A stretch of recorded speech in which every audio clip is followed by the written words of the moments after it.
के गान में वर्धमान महान दिन विचरण हमारे धाम। गाथा 98 पढ़ो 98।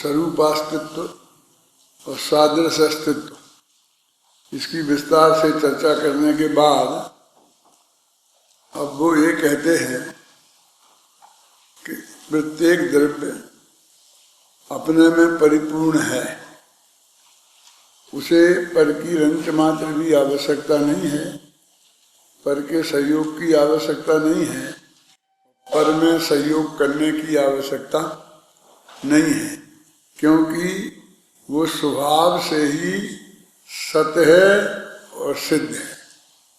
सिद्ध माने मुक्त नहीं, वो अरहंत सिद्ध वाला सिद्ध नहीं, पराधीनता से मुक्त है।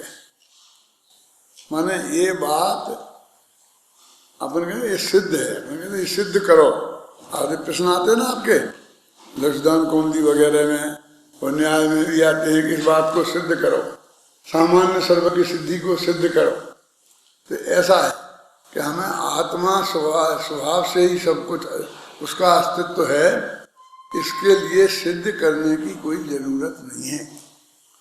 माने ये बात उसके स्वभाव से ही सिद्ध है। अग्नि गर्म होती है, ये सिद्ध करो। हेलो क्या कह, कौन से तर्क दे रहे हैं, कौन सी युक्ति दे रहे हैं? तो कहते हैं स्वभाव से ही सिद्ध है। अग्नि गर्म है, ये अग्नि का स्वभाव गर्म है, ये स्वभाव से ही सिद्ध है जी, ऐसा अर्थ है। भगवान आत्मा का अस्तित्व स्वभाव से ही सिद्ध है, माने वो है, इसमें कोई शंका की रंच मात्र भी गुंजाइश नहीं है। और दूसरी बात कि वो स्वभाव से सत है। सत है माने उत्पाद में ध्रुव युक्तम सत है, उसमें प्रतिक्षण उत्पन्न होना, प्रतिक्षण नष्ट होना और कायम रहना, ये उसका स्वभाव ही है, इसमें भी किसी पर की जरूरत नहीं है। कहेंगे ठीक है, आत्मा के अस्तित्व में तो पर की जरूरत नहीं है, लेकिन उसके परिणमन में तो जरूरत है। तो झगड़ा तो सब परिणमन का ही है। हम में जो परिवर्तन होता है, हम चाहते हैं हम स्वर्ग में चले जाएं, नरक में ना जाएं, तो ऐसी भव में थोड़े बहुत अनुकूलता और प्रतिकूलता जो हम चाहते हैं, उसी को पर्याय कहते हैं। और उसके लिए हम बहुत लोगों के सहयोग की आकांक्षा रखते हैं और बहुत लोगों को सहयोग देने की भी भावना रखते हैं, कोई पवित्र भाव से नहीं, क्योंकि मेरे बिना जिसका काम नहीं हो तो फिर इसको गुलाम बनाने में सुविधा रहेगी। बस किसी को जरा ये पता लगना चाहिए कि फला आदमी का काम इस बात से अटका है, फिर देखो वो कितना नहीं लगेगा। वैसे दिन में 50 साइन करेगा, आएंगे लोग, मुझे हस्ताक्षर दे दो, तो बहुत अपने को सौभाग्यशाली समझेगा कि गांधी जी जैसे मेरे हस्ताक्षर भी लिए जाते हैं और कर करके दे रहा। और जरा उसके मुंह से निकल गया कि वे यूनिवर्सिटी वाले पीछे पड़े हैं कि वो आपके साइन करा के लाओ, नहीं तो हम आपको भर्ती नहीं करेंगे। फिर देखो आखिर में मेरे पर भरोसा करते हैं यूनिवर्सिटी वाले, तो मेरी भी तो कोई ड्यूटी है। तुम्हारा मुझको चाहिए 8 साल से तुमने क्या किया, कहाँ पढ़ते थे, कैसे करते, फिर हम दुनिया भर की जांच करेंगे। बस जरा मालूम पड़ना चाहिए। और हमारे चित्त में ये बात समाही है कि बहुत से प्रद्रव्यों के बिना हमारा काम नहीं चल सकता। इसलिए स्वभाव से ही अनंत गुलामी हमने स्वीकार कर ली है। क्या? क्योंकि हमने जो ये माना, कल मैंने कहा था ना आपको कि मेरे बिना दुनिया का काम नहीं चल सकता, वो मूर्ख है। और जो ये कहता है कि मैं दुनिया के बिना अपना काम चला लूंगा, वो महामूर्ख है। मूर्ख तो ठीक है नहीं कि जो ये कहता मेरे बिना दुनिया का काम नहीं चल सकता, लेकिन मेरा दुनिया के बिना मैं अपना काम चला लूंगा, ये तो महाबुद्धिमान है। मूर्ख क्यों है? क्योंकि वस्तु के स्वभाव में अपने आप में वो परिपूर्ण है।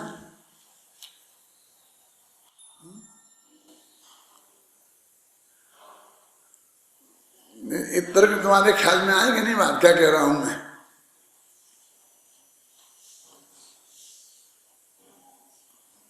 हम सोचने का एक अलग ही तरीका तो हो सकता है ना।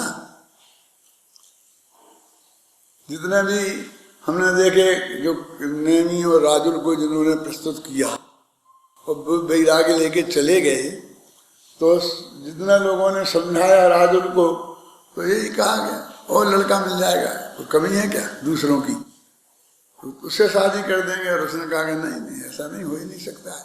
क्या ये तो मेरा तो बस नेमी ही है, मैं तो जो वो कहेंगे वो मैं करूंगी। क्योंकि पतु की अनुगामिनी पत्नी को बनना चाहिए। वो मोक्ष जाने के लिए दीक्षा नहीं लेती है, और पति पत्नी नहीं लेती तो वो भी नहीं लेती। पति लड्डू खाते तो वो भी लड्डू खा लेती। क्या ऐसा नहीं हो सकता सीता जी जैसा कि पति घर में बैठे रहे और छोड़ के वो दीक्षा ले जाए? कुछ केस ऐसे भी होने चाहिए ना कि पत्नी दीक्षा ले गई इसलिए पति उसे प्रेरणा पाके दीक्षा ले गया है? ये पत्नी ही क्यों इतना अनुकरण करे?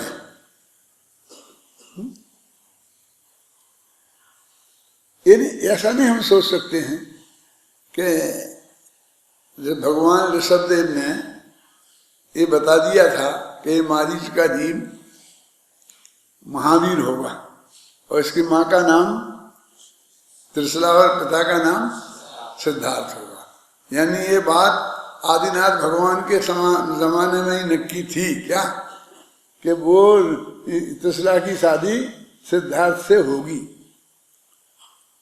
इसमें इन्हें कुछ करना था, वो नक्की था ना पहले से ही। तो महावीर तो बहुत बाद के हुए, नेमिनाथ तो उसके पहले के हुए। तो नेमिनाथ का क्या होगा वो भी तो उनके ज्ञान में आया होगा कि नहीं आया होगा?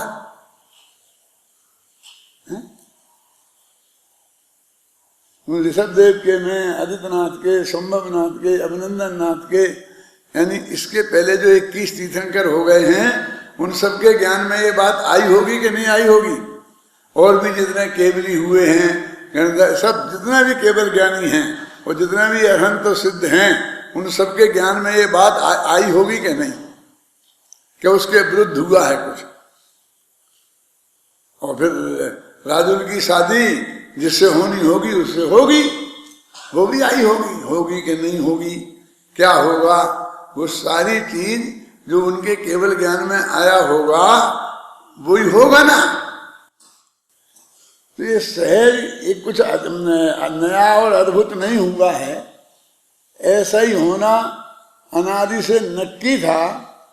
इस लेन पे नहीं समझाया जा सकता है।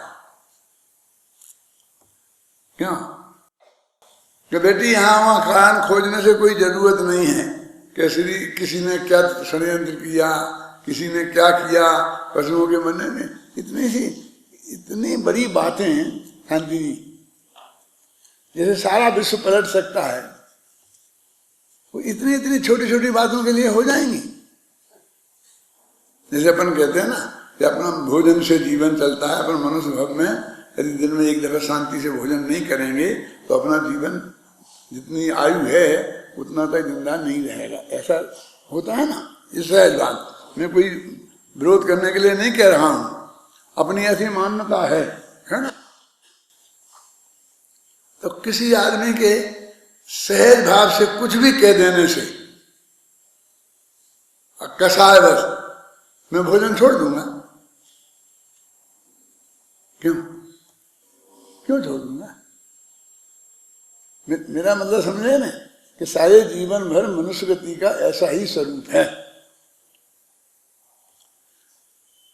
वो जो है ना कि नरकों में भोजन बिन जीवन, भरपेट मनुष्य क्यों मरता है, और वो सिद्ध भी आज तक अनंत सुखी हैं, मैंने भोजन से दुखी नहीं होते, वो एक त्रैकालिक तत्व है, परम सत्य है।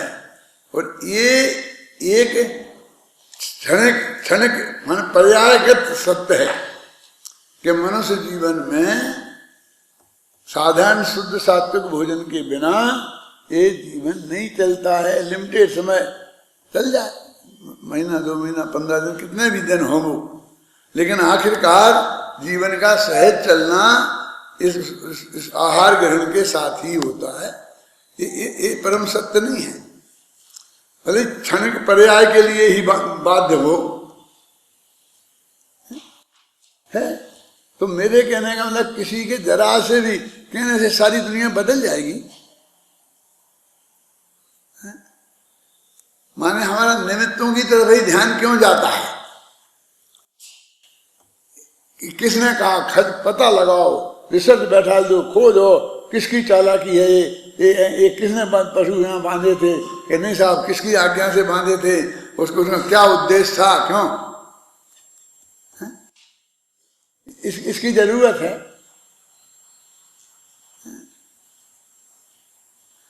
दुनिया तो दुनिया करती रहती है, उसके मन के विकल्प आता है, अपने हिसाब से जो भी करना होता है करता रहता है, तो उसके हिसाब से ही थोड़ी सारी दुनिया परिवर्तित हो जाती है।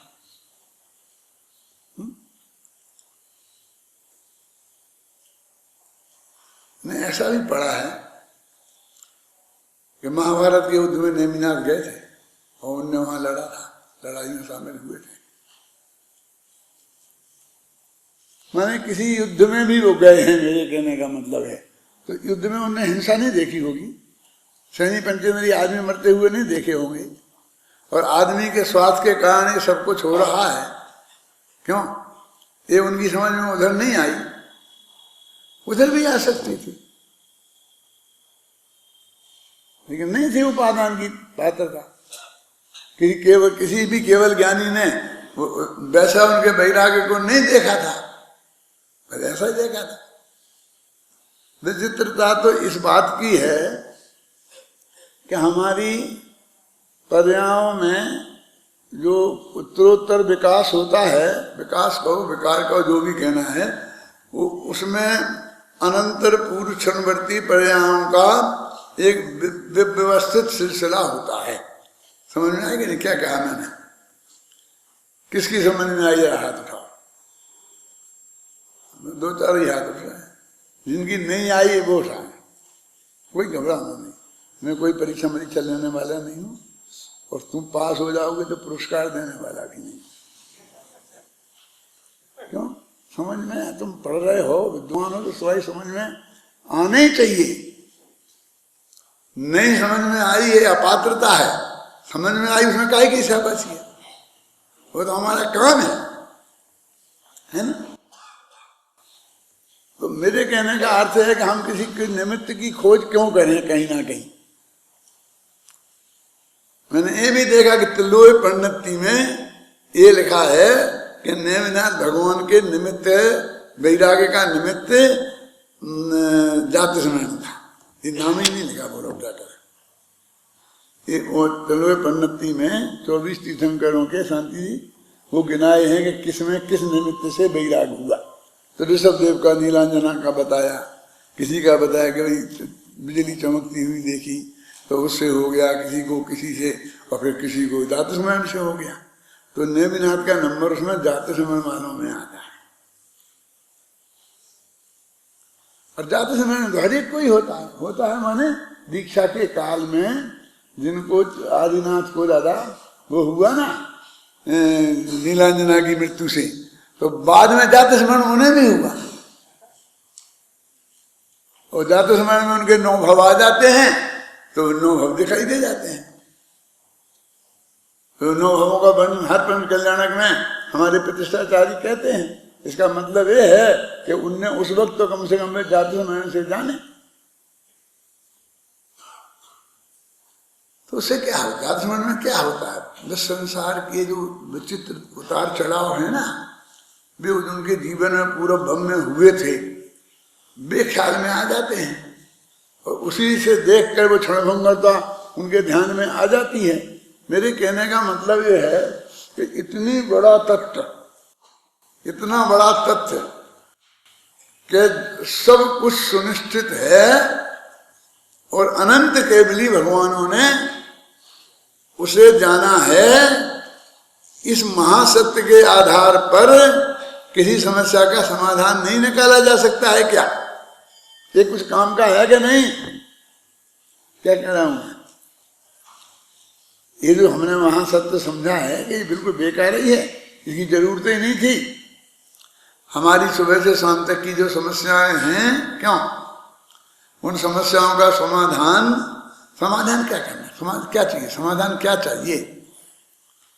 कि हमारी इच्छा के अनुकूल कुछ नहीं हो रहा है, तो ये ऐसा होना चाहिए, ऐसा होना चाहिए, अब कल से गड़बड़ नहीं हो गए, अब कल से बिल्कुल सही होना चाहिए, ये सब यही तो समस्या है हमें, क्यों? और समाधान की आकुलता क्यों करता है? ये तो अनंत काल पहले निश्चय है कि आज क्या होगा और कल क्या होगा, वो वैसे के अनुसार ही हो रहा है। क्यों? कुछ थोड़ी बहुत चित्त में शांति इस तत्व ज्ञान से भी आ सकती है कि नहीं आ सकती है? आश्चर्य तो क्या है कि वो अनंतर पूर्ववर्ती पर्यायों का सिलसिला यहाँ ऐसा विचित्र था कि अभी तो शादी के योग्य जो अनंतर पूर्ववर्ती पर्याय थी ना, वे हो रही थी। तो श्री कृष्ण ने प्रस्ताव रखा नैनी से कि तुम्हारी राजुल से शादी कर देते हैं, तो चुपचाप मुस्कुरा करके हाँ कर दी। ये काय के लक्षण है? शादी नहीं करने के, करने के। ये अनंतर पूर्ववर्ती पर्यायों का जो सिलसिला है वो काय का है? फिर सज धज के जो भी घोड़े हाथी फिर जैसे रथ में जैसे भी बैठे होंगे, बैठ के तैयार होके चल दी बारात लेकर के। सारे लोगों को कार मार भी छपे होंगे, जो भी व्यवस्था हुई होगी, ये सब उनकी आंखों के सामने उन्होंने नहीं देखा होगा।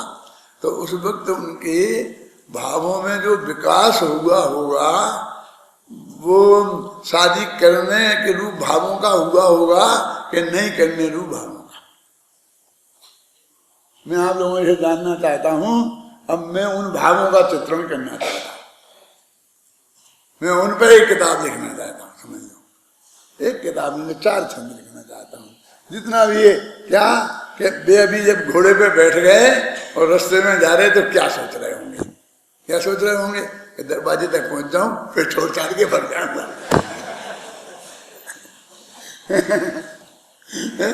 उनके भावों का देखो, बहुत मर्म की बात है। मेरे को तो जरा मनोरंजन पूर्वक, हंसी पूर्वक कहने की आदत है, जिससे कि आपका मन लगा रहे, लेकिन वो तत्व आपके अंदर में पहुंचना चाहिए कि मैं जिसकी तरफ आपका ध्यान दिला रहा हूं। माने उनका निरंतर परिणामों का विकास के आपको क्या जरूरत पड़ गई? ये जरूरत पड़ेगी कि मैं लिखना चाहता हूं।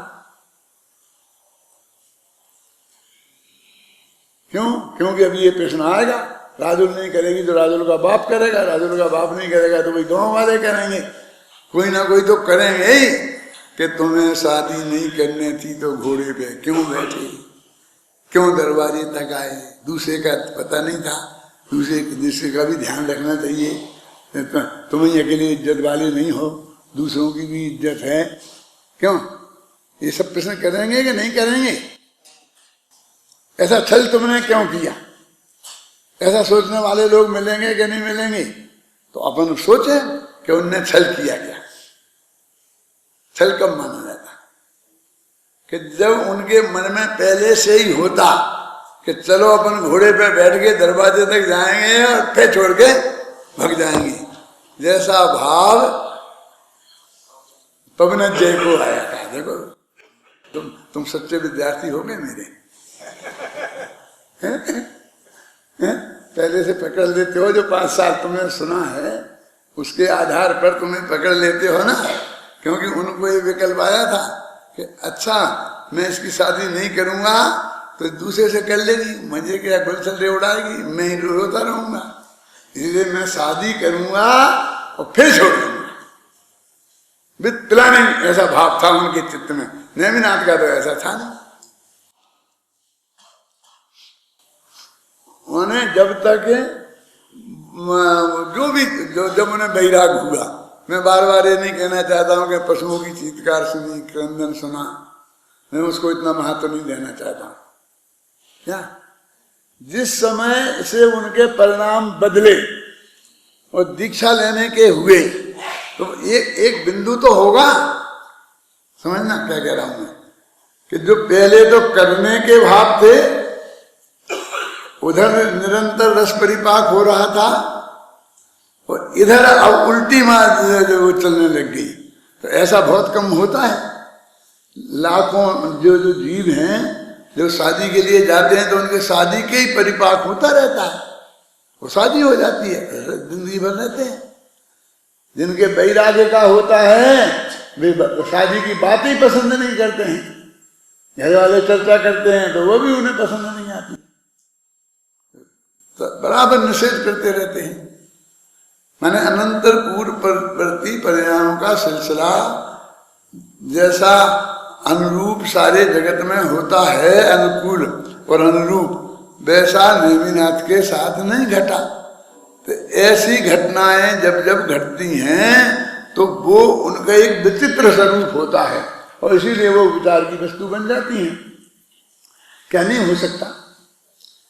एक समय पहले शादी करने का पक्का विचार हो और एक समय बाद शादी नहीं करने का विचार पक्का हो जाए, ऐसा नहीं हो सकता क्या? होने का तो उदाहरण अपने पास है ही ना, है? हो सकता है ना, ये वस्तु के स्वरूप के विरुद्ध तो नहीं है। जनरल तो वैसा ही होता है। क्या ये करने के करने का होता है, नहीं करने वालों का नहीं करने का होता है। लेकिन ऐसे भी केस हो सकते हैं जो एक क्षण में बदल जाए, और हमारे तो ऐसे शास्त्रों में बहुत उदाहरण भरे पड़े हैं। हाथी पर लड़ाई लड़ रहे थे, बाण पर बाण चला रहे थे, और वहीं वैराग हो गया।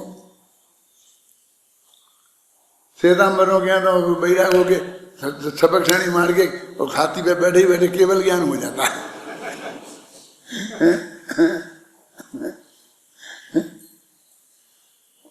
ऐसा हुआ है कहानियों में। अपने यहाँ तो नहीं हो सकता, लेकिन अपने यहाँ भाव तो बदल सकता है, चिंतन तो बदल सकता है। फिर उसकी जो पूरी प्रक्रिया होगी, वो हाथी पे से उतरेंगे, जाएंगे, बैठेंगे, चिंतन करेंगे, महाराज के पास जाएंगे, दीक्षा लेंगे, स्वयं दीक्षा लेंगे, जो भी होना होगा वो पूरी प्रक्रिया संपन्न होती है। लेकिन एक टर्निंग पॉइंट तो कहीं भी हो सकता है। अब वो जो टर्निंग पॉइंट जहां होता है, समझ रहे हैं, उस वक्त जो सामने होता है उसको निमित्त कह दिया जाता है। निमित्त की ये पोजीशन है। बिजली चमक रही हो तो क्या बिजली चमकने से हो गया? क्यों? बादल गरज रहे हो तो बादल गरजने से हो गया है। यदि अपना एक आध सफेद बाल हो गया हो और वो हमारे ज्ञान का गेय बन जाए तो हम उससे ही काम निपटा सकते हैं। श्रवण समीप भैवे सित केसा, मनहु जठर पन अस उपदेशा। ये कहाँ की बात है? कौन कह रहा है? किससे कह रहा है? ये छंद किसका है?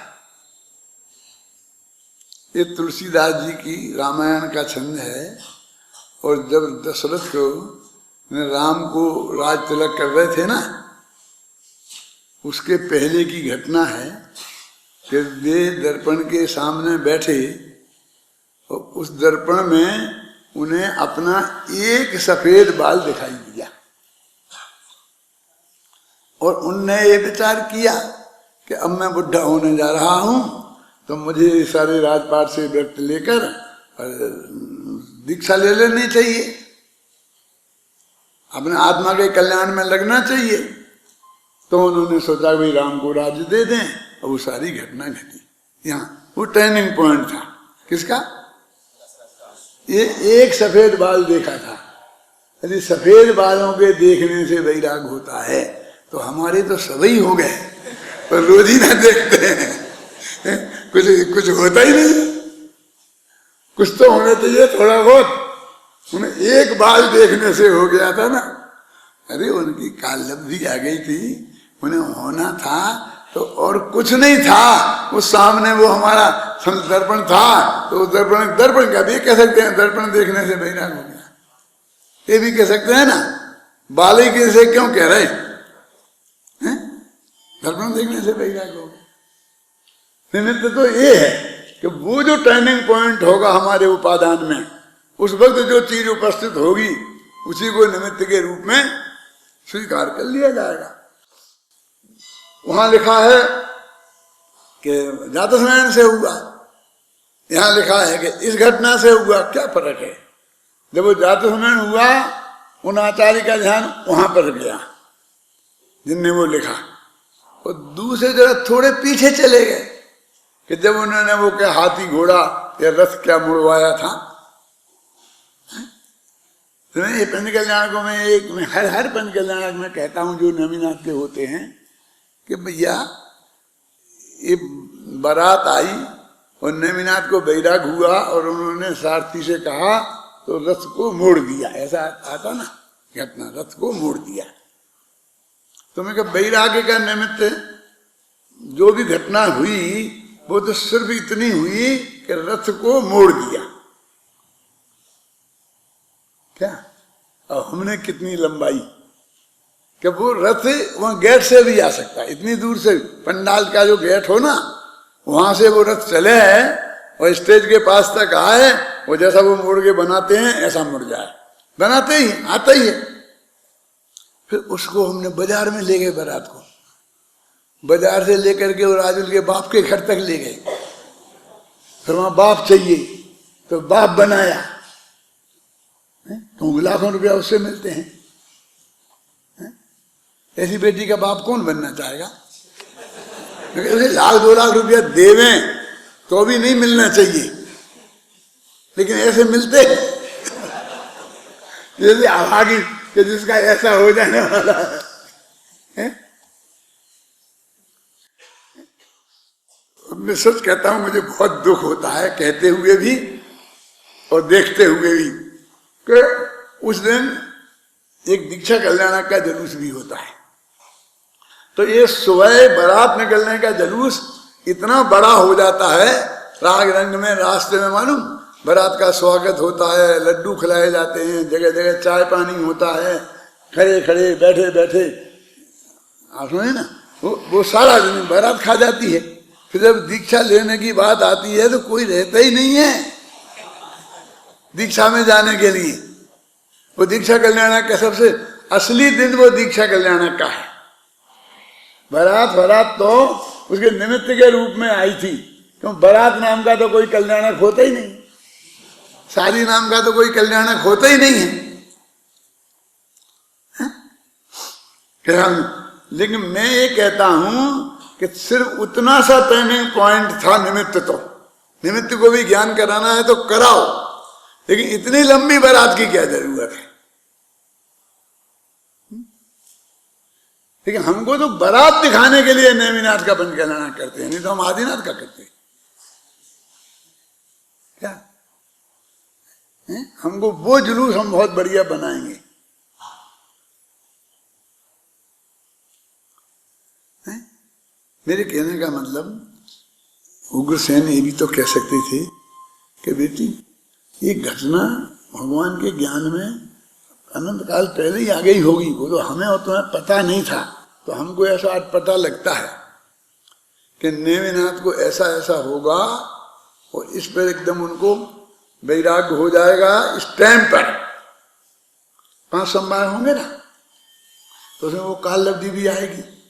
क्या होगा? वैराग्य होगा तो एक कार्य भी आएगा, होनहार भी, होनहार हुई ना, तो होनहार भी होगी, स्वभाव भी होगा, काल लब्धि होगी और जो भी 5 समवाय है ना, और उसमें एक निमित्त भी होगा, उन 5 में एक होगा ना। लेकिन ये कितना, इसको इतना तूल हमने क्यों दे दिया?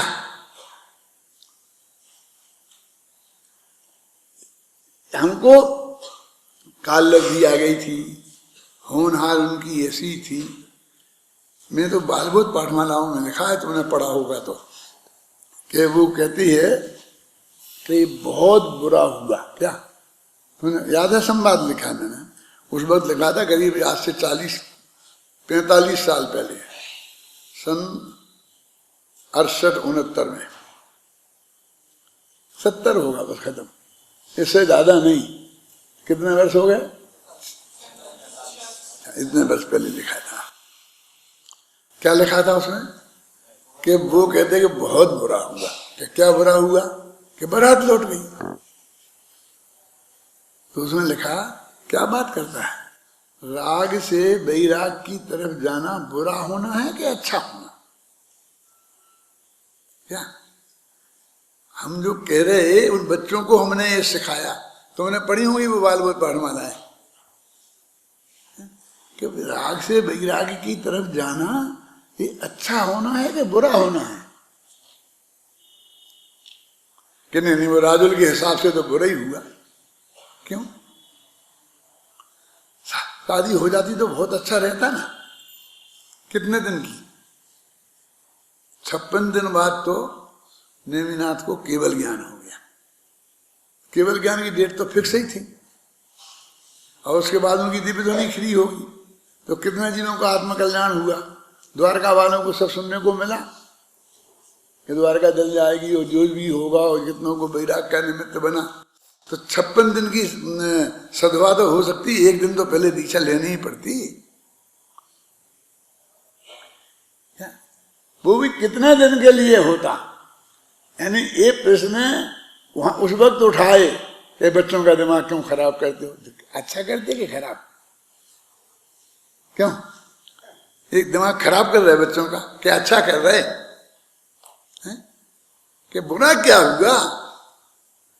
कि बेचारी राजुल ने भी दीक्षा ले ली, कौन सा बुरा काम कर लिया?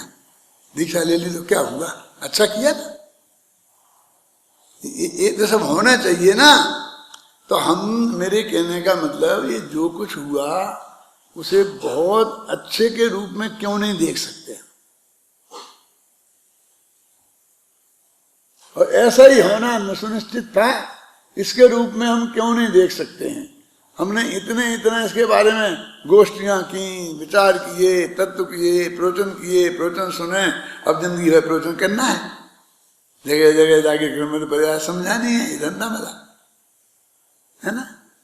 तो अभी हमारे चित्त में कोई भी घटना को लेकर उधर हमारा विकल्प जाल क्यों नहीं बढ़ता?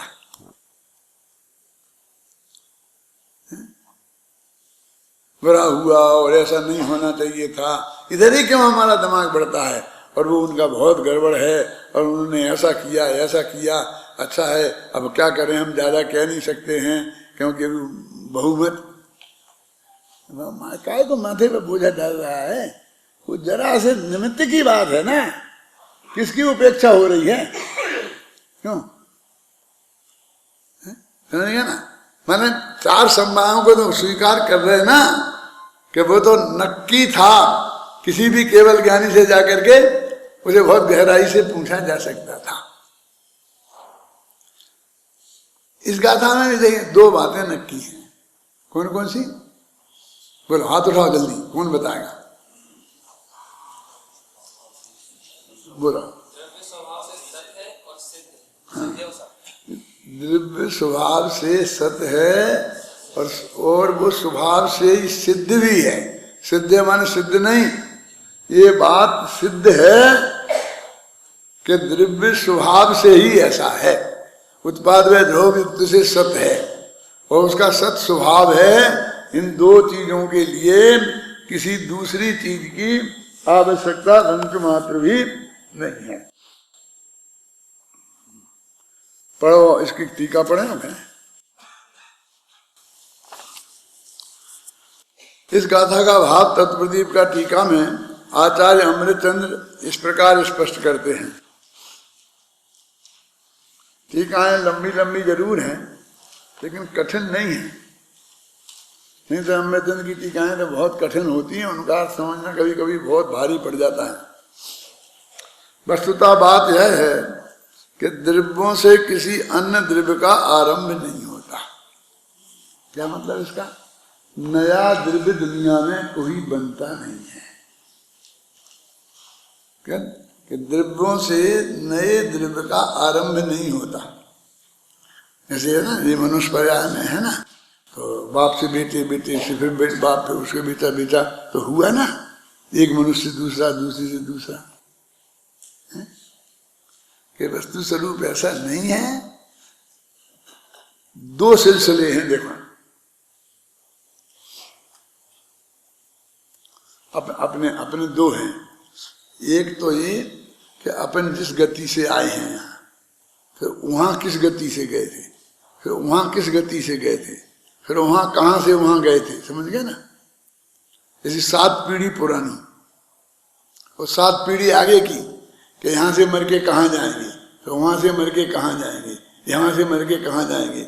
ऐसी एक परंपरा तो ऐसी है, और एक परंपरा ऐसी है कि हमारे बाप, बाप के बाप, बाप के बाप, बाप, और 7 पीढ़ी पहले जो हमारे दादाजी थे, उनके बेटे वो, उनके बेटे वे, उनके बेटे भी, एक में तो अपन केंद्र में आ गए। जो एक वो लाइन ऐसी जा रही है अलग, और ये लाइन ऐसी जा रही है अपनी। अब ये जो बीच का मुद्दा पड़ गया है, जो दोनों एक साथ हैं, तो अपनी अपनी 7 पीढ़ी की वंशावली बनानी है। क्यों? वंश वृक्ष बनाते हैं ना, घरों में लगाते हैं, तो कैसी बनाते हैं कि हम हमारे बाप से आए, हमारे बाप ये, हमारे बाप ये, हमारे। तो ये तो वैसी है कि एक द्रव्य दूसरे द्रव्य से होता है, मुझे ना लिखा ना, और है तो हमारी असली तो हम ऐसी है। हम जो जाएंगे वो अपने बेटे में नहीं जाएंगे, बेटे के बेटे में नहीं जाएंगे, बेटे के बेटे में नहीं जाएंगे। प्रमात्मा समझ में आई ना? हम जाएंगे, वो हमारी परंपरा उधर जाएगी। इसलिए जैन धर्म में पीढ़ियों को महत्व नहीं दिया, भवों को महत्व दिया। बात तो 9 भव की तो करेंगे, पीढ़ी 3 भी नहीं बताएंगे। बड़े बड़े लोगों की, महावीर के पिताजी का नाम क्या था? सिद्धार्थ के पिताजी का नाम क्या था? खत्म, टाइम फिस।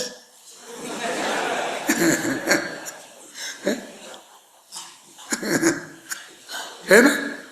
आगे का तो सवाल ही नहीं है, क्योंकि उनके बेटा तो था ही नहीं। माने हमारा जो जैन धर्म का जो नेचर है वो कैसा है? देखो, वो शरीर की पीढ़ी को महत्व नहीं देता। हमारे बाप से हमें क्या लेना देना, और बाप के बाप से क्या लेना देना, और उनके बाप से हमें क्या लेना देना? क्यों? लेकिन हमारे पिछले भव से हमारा लेना देना है, उसके पिछले भव से हमारा लेना देना है। हमारा इस देह में से एकत्व टूटेगा और आत्मा में एकत्व आएगा, तो उसमें से एक चिन्ह प्रकट होना चाहिए हमें के नहीं, कि हमारा ध्यान भवों पे जाए, पीढ़ियों पे नहीं। क्यों?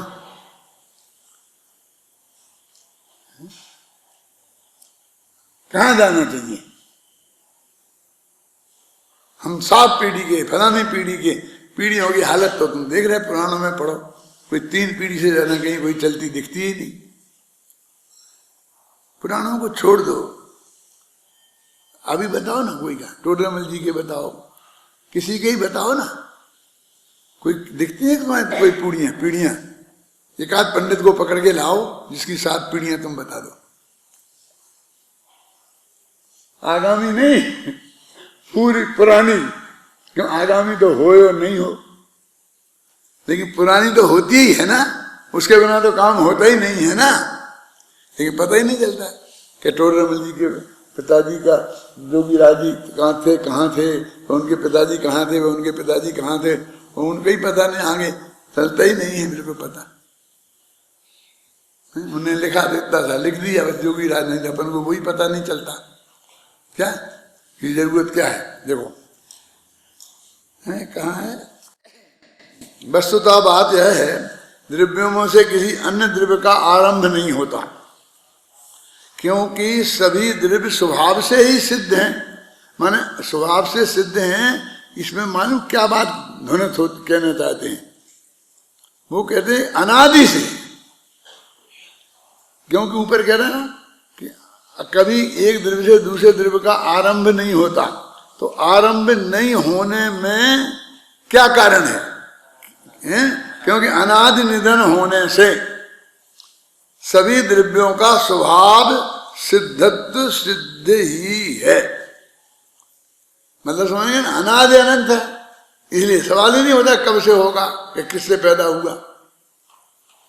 ईश्वरवाद में सारे प्रश्न इसी मुद्दे पर खड़े होते हैं कि भगवान ने यदि दुनिया बनाई है तो वो सामग्री पहले से थी कि वो सामग्री भी उनने बनाई। मैंने भाई सोने से हार बनाता ना वो सुनार, तो ऐसी बनाई है कि बिल्कुल नई, एकदम कुछ नहीं था, और फिर ऐसा किया और एकदम यहाँ राजमहल बन गया। क्यों, कैसी बनाई? तो सामग्री थी, तो फिर उसका सवाल है कि सामग्री कहाँ से आई थी, वह सामग्री किसने बनाई थी, दुनिया में वह सामग्री शामिल है कि नहीं है? दुनिया में तो सामग्री भी हो गई ना, वो मटेरियल भी तो बनाया होगा ना किसी ने, तो ये उसका कोई अनादि के अलावा कोई जवाब नहीं है, और अनंत के अलावा भी कोई जवाब नहीं है कि कब खत्म हो जाएगी जी। कह रहे वो 12 वर्ष बाद द्वारका जल के खत्म हो जाएगी, बिल्कुल बिल्कुल साफ हो जाएगी द्वारका 12 वर्ष बाद। अरे वो तो द्वारका का एक आकार है, ये जो द्वारका का स्पेस है ना, वो तो अनंत काल तक रहेगा, वो नहीं रहेगा। मतलब मेरे कहने का कि आकाश थोड़ी खत्म होता, अनादि अनंत है, लिखा ना अनादि निधन, ये निधन लिखा, निधन माने तो मरना होता है। अनादि और अनिधन, ये जो आ शब्द है वो दोनों में लगा है, और व्याकरण का ये नियम है दोनों शब्दों को एक कर दो और सबसे पहले एक दफा लगा लो तो दोनों में लग जाता है। क्या? तो अनादि निधन में से क्या निकलता है? अनादि और अनिधन। क्या सिद्धि? क्योंकि अनादि निधन पदार्थ अन्य साधन की अपेक्षा नहीं रखते। अब अनादि निधन पदार्थ अन्य साधन की अपेक्षा नहीं रखते, माने अपनी उत्पत्ति के लिए, अपने अस्तित्व के लिए, उसके लिए कि सब कैसे बने, कैसे बने, ये आत्मा बना कैसे है। यदि ये अब शरीर मनुष्य शरीर तो कहते हैं पुद्गल के परमाणु हैं, और डॉक्टर से पूछा तो उसमें कई तत्व बताएंगे, वो यही तत्व होते हैं, ये तत्व होते हैं, ये सब मिल करके बना है। तो आत्मा कैसे बना? तो कहते अनादि जो चीज होती है उसमें कैसे बनी का सवाल नहीं है, अनंत काल तक नष्ट होकर कहाँ जाएगी इसका कोई सवाल नहीं है। सभी पदार्थ मूल साधन के रूप में अपने गुण पर्यायात्मक स्वभाव के कारण स्वयमेव सिद्ध हैं। मन गुण और पर्याय उत्पाद व द्रव्य ये सब चीजें सहज हैं, सिद्ध हैं, और इन्हीं को सत बोलते हैं। तो प्रत्येक द्रव्य सत है कि सब सिद्ध करो कि प्रत्येक द्रव्य सत्य है। सत्य का मतलब क्या है? अब हम 2 दफे सत सत बोल रहे हैं, प्रत्येक द्रव्य है ऐसे बोलना चाहिए कि सत्य माने तो है होता है। सत्य का है का अर्थ क्या है मालूम है? सत्य माने है, और है माने है और है, 3 है। तो कोई सूत्र ऐसा बनाओ कि पहले है को था हो जाता है, दूसरे है को है रहता है, तीसरे है को गा हो जाता है। जब बोलते हैं ना गुरुदेव बोलते हैं 6 6 और 6, मैं 3 काल में उसका अस्तित्व है। तो भूतकाल में उसके अस्तित्व को हम था बोलते हैं, भविष्य काल में उसके अस्तित्व को हम गा बोलते हैं, लेकिन वो तो है, बस वस्तु है। जो द्रव्यों से उत्पन्न होते हैं वे अन्य द्रव्यांतर नहीं है। सदा नहीं होने से, कभी कभी होने से वे अणुक आदि व मनुष्यादि पर्यायों के समान पर्याय हैं, क्योंकि द्रव्य तो निरपद त्रिकाली होने से उत्पन्न ही नहीं होते। क्या नहीं, तुम कहते उत्पन्न ही नहीं होते, हम तो उत्पन्न होते देखे हैं कि देखे होंगे। फिर तुम्हारी बात झूठी, नहीं हमारी बात झूठी नहीं होगी। वे जो तुमने उत्पन्न होती देखी हैं वे पर्याय होंगी।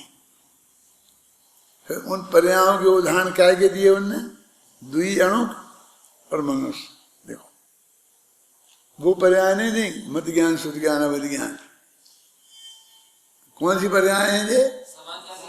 समान जाति असमान द्रव्य पर्याय। द्रव्य पर्यायों को दिया कि जो तुम बदलते देखते हो ऐसा, वो तो ये है स्कंद का आकार बदलता है। हम बात परमाणु की कर रहे, तुम स्कंद की कर रहे। हम बात आत्मा की कर रहे और तुम मनुष्य की कर रहे। कि वो जो तुमने बदलते देखा है वो द्रव्य नहीं है, पर्याय हैं। हम जो कह रहे हैं कि कभी नहीं बदलते, वो हम द्रव्य की बात कर रहे हैं, है ना। द्रव्य जिस प्रकार स्वभाव से सिद्ध है, माने उसे सिद्ध करने की किसी दूसरे तरह की जरूरत नहीं है, उसी प्रकार वह स्वभाव से ही सत्य भी है। माने उसे उत्पाद व ध्रुव में उसमें है, और उत्पाद व ध्रुव का मतलब ही क्या होता है कि वो उत्पन्न होना, नष्ट होना, कायम रहना। तो ये 3 चीजें भी कैसे होती हैं, कि कैसे होंगी?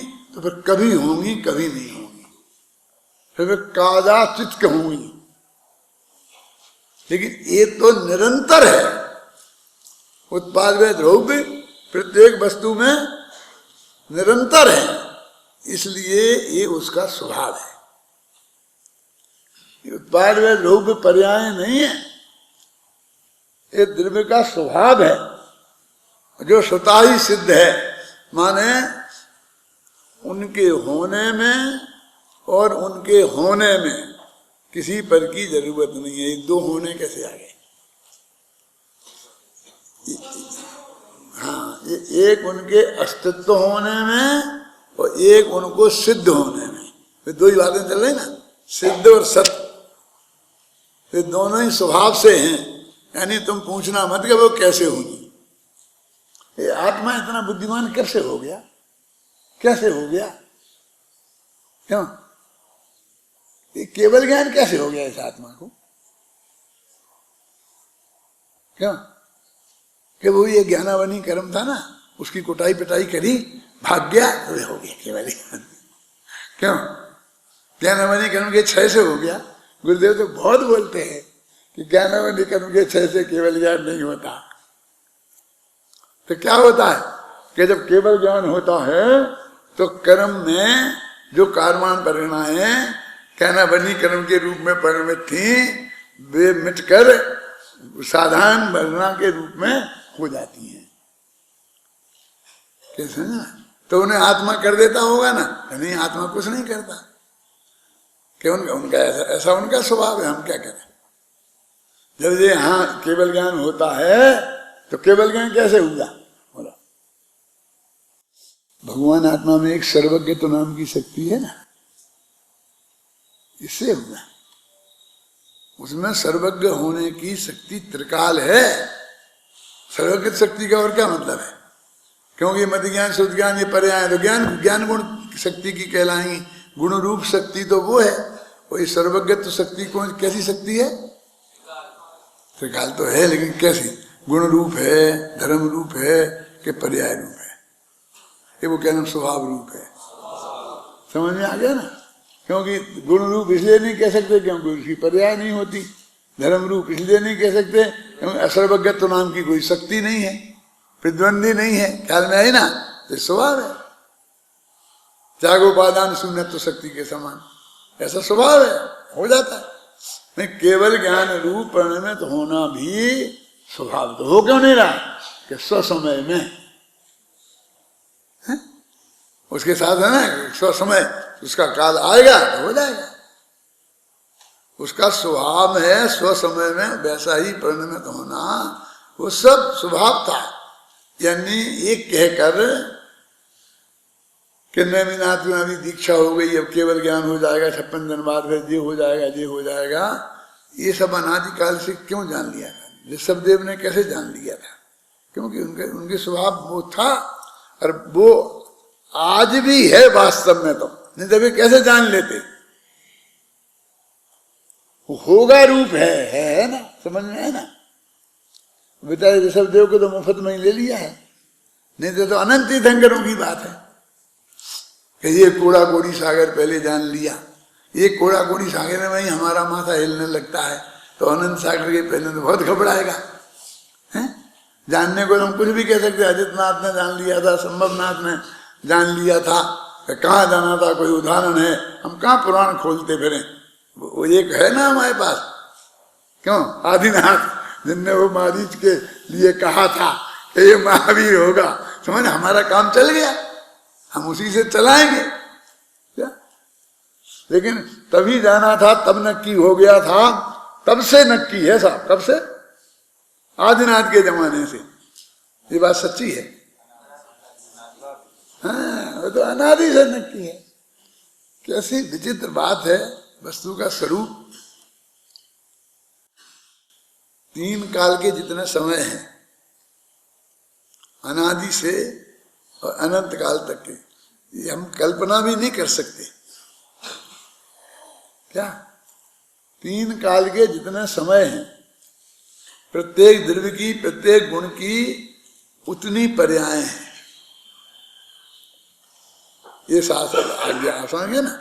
और एक एक समय में एक एक पर्याय गुथी हुई है कि जो कभी उससे अलग नहीं हो सकती। ये स्वरूप, वस्तु का स्वरूप ये है ना। अब क्यों मत पर्याय समझाने की जरूरत रहेगी? यदि ये वस्तु का स्वरूप समझ में आया है परमात्मा, एक एक समय में एक एक पर्याय, एक एक जीव की, एक एक गुण की। अब जिस समय हम जिस पर्याय को नहीं होने देंगे तो वो समय खाली हो जाएगा। हम जो लाएंगे तो जो उस वक्त होनी है उसका क्या होगा?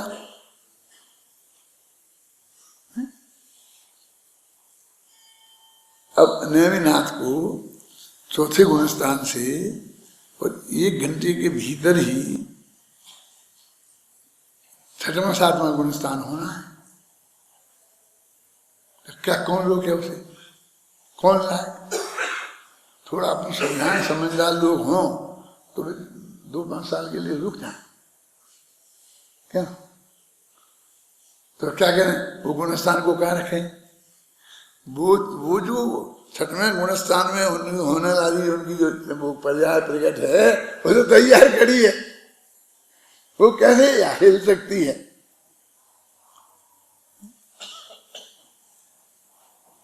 विचार करो आप गंभीरता से। मैं ये कहता हूं, ये किसी से कोई दबाव नहीं है, किसी का कोई लेना देना नहीं है। कांजी सोनी का क्या लेना देना है इससे? हमारा और तुम्हारा भी क्या लेना देना? वस्तु का स्वरूप है और तुम हो और जनागम है। थोड़ी बहुत हेल्प लेनी हो तो ये शास्त्र है कि भगवान की दिव्य धुनी से आए हुए हैं। इसमें किसी की मुरव्वत का क्या सवाल है? हमारी ये समझ में ये बात आ जाए तो कोई हाँ करे, कोई ना करे, कोई हमको ये बताए वहाँ कि नहीं ये बात सच्ची है, हम तो समझते नहीं हैं, तो हम जाकर के उनसे पूछेंगे तो भी हमसे बता देंगे कि हाँ सच्ची है, हम सच्ची मान लेंगे। तो वही उसी लेन पे गए ना तुम। क्यों? हमारी उम्र क्या है वो हमको एक मूर्ख लिख के देगा। जब हम पैदा हुए थे तब वो पैदा भी नहीं हुआ था। क्या? उसका बाप का बाप का बाप था। अब वो एक ऑफिसर IAS बन के आ जाता है और लगा के सील लिख के देखता है कि हम इतने बरस के हैं, वो बताएगा, वो दुनिया ये मानेगी। और हम बता रहे तो नहीं मानेंगे, हम सामने खड़े हैं तो नहीं मानेंगे। क्यों है? क्यों? आप सिद्ध करो, ये प्रमाणित करा के लाओ कहीं से कि तुम बुढ़े हो। अरे तेरे सामने खड़े है ना, किसने प्रमाणित करा? तो तुम इस वस्तु के स्वरूप को किससे प्रमाणित कराओगे? तुम सबसे बड़े ऑफिसर हो, IAS ऑफिसर, तुम प्रमाणित करो, तुम्हारे लिए तुम प्रमाणित करो तो काम आएगा। दूसरा प्रमाणित करेगा तो कोई नहीं आएगा। यदि तुम्हें दूसरे के सहयोग की रंच मात्र भी आवश्यकता हो तो ये अपना जनागम है, आगम है, और कुछ नहीं है। सही समझना, बिल्कुल पक्की बात है। हम तुम तो इसलिए हैं कि हम इस आगम के अनुसार बोल रहे हैं। आगम के अनुसार हम नहीं बोले तो 1 सेकंड में रिजेक्ट कर देने लायक है। कोई मुरुआ मत रखना कि हमको 5 साल पढ़ाया, कि हमको ये दिखाया, कि ये सुविधा दिलाई, कुछ नहीं। ये वस्तु के स्वरूप में रंच मात्र भी नहीं है। ये दिनेन्द्र भगवान की जो वाणी अपने पास है, कुंद कुंद की ये समय सार वाणी है, अमृतचंद की ये वाणी है, ये जो है बस इसके अनुसार है तो है, सब है, और नहीं है तो नहीं है, बस खत्म। हमारी सबसे बड़ी कसौटी, यदि कोई सहयोग को परद्रव्य को कहीं खड़ा करना है, मैं नहीं कह रहा हूं वो सम्मा दर्शन की जो 5 लब्धियां हैं ना तेरा प्राप्त करने के पहले होती हैं, उसमें 4 तो उपादान है और सिर्फ एक देशना लब्धि के रूप में ये जनागम है। किसी की बात प्रमाण नहीं होती है, घबराना नहीं। बात सर्वज्ञ की प्रमाण है और आगम सर्वज्ञ की वाणी है, इसलिए प्रमाण है। और बाकी के लोगों की आचार उपाध्याय, साधु, विद्वान, सम्यक दृष्टि, इन सब की बात उनके उस वाणी के अनुरूप होने से उन सब की प्रमाणित है। ये मार्ग है अपने जैन दर्शन में। इसीलिए तो कुंद कुंद भी कहते हैं ना, क्या कहते हैं? जिन्हें ही निर्दिठम भणिगा खल सब दर्शी ही। ये बात सर्वज्ञ भगवान ने कही है। ये वो कहते हैं ना कि सर्वज्ञ भगवान ने जानी है। यदि वो खुद ही को प्रमाणिक मानते होते तो सर्वज्ञ की साक्षी क्यों देते? क्या हम जब ये कहते हैं अपने यहाँ तो अपन ने बंद कर दिया क्या? वो इतना लंबा 1 पेज का मंगलाचरण बोला जाता था मानो, जैसे मूल ग्रंथ करता रहा तो उत्तर ग्रंथ करता रहा तो सर्वज्ञ देवा। अब मैंने बंद कर दिया, तुमने क्यों कर दिया? मैं बोल नहीं सकता ज्यादा, 2 लेने भी मुझे भारी पड़ती हैं, वो 4 लेने भी बोल सकता हूं मैं। मंगलाचरण की 2 ही क्यों बोलता हूं, 4 भी बोल सकता है ना। कितनी लेने तुमने देखी ना, महावीर वंदना है, ये सब उन्हीं में से तो है। लेकिन मैं गाकर बस करके नहीं बोल सकता हूँ, मेरा गला खुलता नहीं है। शांति से गद्य में जैसी 2 वाले ने बोल के अपनी बात शुरू कर देता हूँ। तो मेरी जैसी तुम्हें करने की जरूरत नहीं है। तुम बोल सकते हो तो अच्छी तरह शांति से वो बोलो पूरा मंगलाचरण, अच्छा लगे, बहुत अच्छा लगे। क्या ख्याल में है ना? अब मैं तुमको गाथा भी ढंग से नहीं सुना सकता हूँ, कलश भी नहीं सुना सकता हूँ, उनका पद्यानुवाद भी नहीं सुना सकता हूँ। लिख सकता हूँ लेकिन सुना नहीं सकता हूँ। मैं लिखता हूँ फिर तुम मुझे बुलाता हूँ, बोलो बेटा पढ़ो बेटा, तुमसे सुनता हूँ क्या कि ठीक है कि नहीं है, कहीं इसमें अटकाव तो नहीं है। क्यों? तुम इसमें मेरी कमजोरी है तो इसको मुझको आदर्श बनाने की जरूरत नहीं है। और दुर्भाग्य से तुम में ही कमजोरी हो जो तुम बना लेना, क्या दिक्कत है? माने हमारा कोई विरोध किसी से नहीं है, ना उस पुरानी परंपरा से है।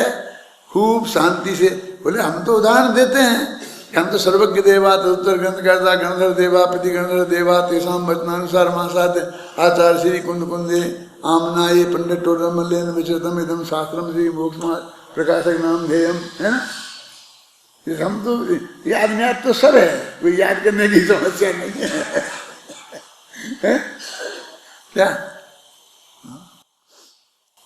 बोलते चक्षुरुन्मीलितम येन तस्मै श्री गुरु हो नमः। क्या कहते, क्या किया, ज्ञानांजन सलाकया, ज्ञान रूपी अंजन से सलाई से लगाया और मेरी आंखें जिसने खोल दी उस गुरु को मैं नमस्कार करता हूँ।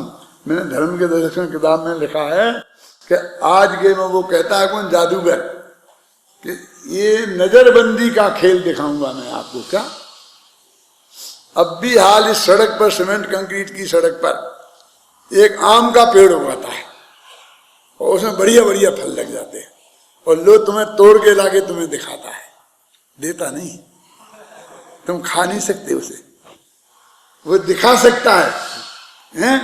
तो और कहता भैया ये नजरबंदी का खेल है, मैंने आपकी नजर बंद की है। क्यों? और उसे धड़ाधड़ 100 के 1000 के नोट वहां पड़ जाते हैं, लाख रुपया इकट्ठे करके और लेके चल देता है।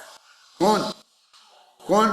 जिसने तुम्हारी नजर बंद की थी वो, और जिसने खोली उसकी कोई सुनता ही नहीं है। लगा हमारे तो, हम ये कहते हैं कि हम तो उन गुरुओं के नमस्कार करते हैं कि जिनने हमारी नजर खोल दी।